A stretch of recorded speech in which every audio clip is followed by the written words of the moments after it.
कैसे हैं आप सब। उम्मीद करता हूँ आप सब ठीक ठाक होंगे। तो आज का मेरा टॉपिक है ऑस्ट्रेलियन पैरट्स के बारे में, ऑस्ट्रेलियन पैरट्स की ब्रीड के बारे में।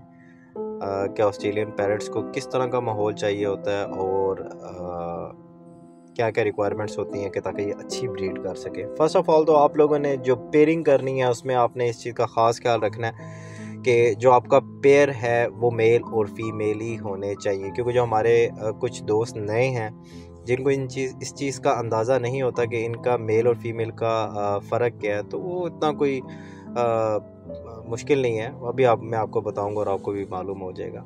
मेल जो होगा उसका नोज़ ब्लू कलर का होगा और जो फीमेल होगी उसका नोज़ जो होगा वो वाइट कलर का होगा। चोंच के बिल्कुल आप ऊपर देखेंगे तो आपको खुद ही वाज़ा पता चल जाएगा। ब्लू कलर का जो होगा वो मेल होगा और वाइट फीमेल होगी। ब्रीडिंग करने के लिए ऑस्ट्रेलियन पैरट को जो है ये बात याद रखिएगा, कोई भी परिंदा है तो उसको ब्रीड करने के लिए प्राइवेसी चाहिए होती है। अगर आपने एक केज रखा हुआ है तो आप कोशिश करेंगे आप उस केज को एक जगह पे फिक्स करके रखें। अगर बार बार आप उसकी लोकेशन चेंज करते रहेंगे तो परिंदा जो है वो डिस्टर्ब होगा और वो ब्रीड नहीं करेगा। सेकंड थिंग आ जाती है उसके खाने का आपने ख़ास ख्याल रखना है।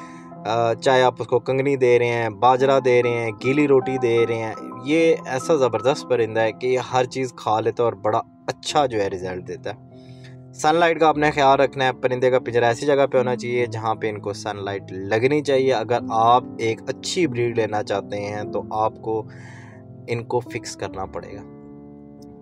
फिर आपने जो ब्रीड लेनी है, आपने जो भी इनका पिंजरा रखा हुआ है उसके लिए इनको सेपरेट मटकियाँ चाहिए होंगी। ठीक है, आप कोशिश करें कि अगर आप उसके अंदर टहनी लगा के इनके बैठने की प्रॉपर जगह बना सकते हैं तो ये तो बहुत ही बेस्ट है। अदरवाइज़ इनकी मटकियों के बाहर भी जो है वो आपने अरेंजमेंट करना है। छोटी सी स्टिक जो है वो आपने लाजमी लगानी है ताकि जिस पे आराम से परिंदा बैठ के अपनी डोली के अंदर, मटकी के अंदर जा सके। और मटकी का ढक्कन भी लाजमी होना चाहिए। अगर मटकी के ऊपर ढक्कन नहीं होगा, प्राइवेसी नहीं मिलेगी, तो बहुत मुश्किल है कि आपका परिंदा ब्रीड करे। और अगर वो ब्रीड कर भी लेता है तो जो कोई और तोता होगा या फीमेल होगी वो आके इनको डिस्टर्ब करेंगे। सेकंड थिंग, इनकी कैल्शियम्स के लिए जो है वो आपने कैल्शियम का लाजमी ख्याल करना है। ठीक है, और वो भी आपने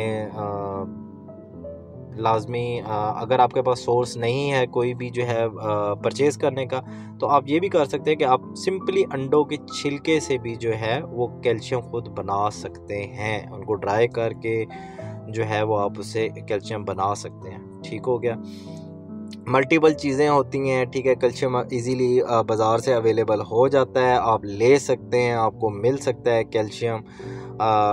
बने बनाए मिलते हैं, कुछ इस किस्म के कुछ क्यूब्स में मिलते हैं। अब तो प्रॉपरली जो है वो उसके साथ वो नट बोल्ट टाइप का भी मिलता है, आप पिंजरे के अंदर हैंग कर सकते हैं। ये ऐसा परिंदा है जो कॉलोनी में भी इजीली ब्रीड कर सकता है। अगर आपके एक पिंजरे में 2 से 4 जोड़े हैं तब भी ये इजीली ब्रीड कर सकता है। अगर आप इनको सेपरेट माहौल दे रहे हैं तो उसमें भी ये आराम से ब्रीड कर सकता है।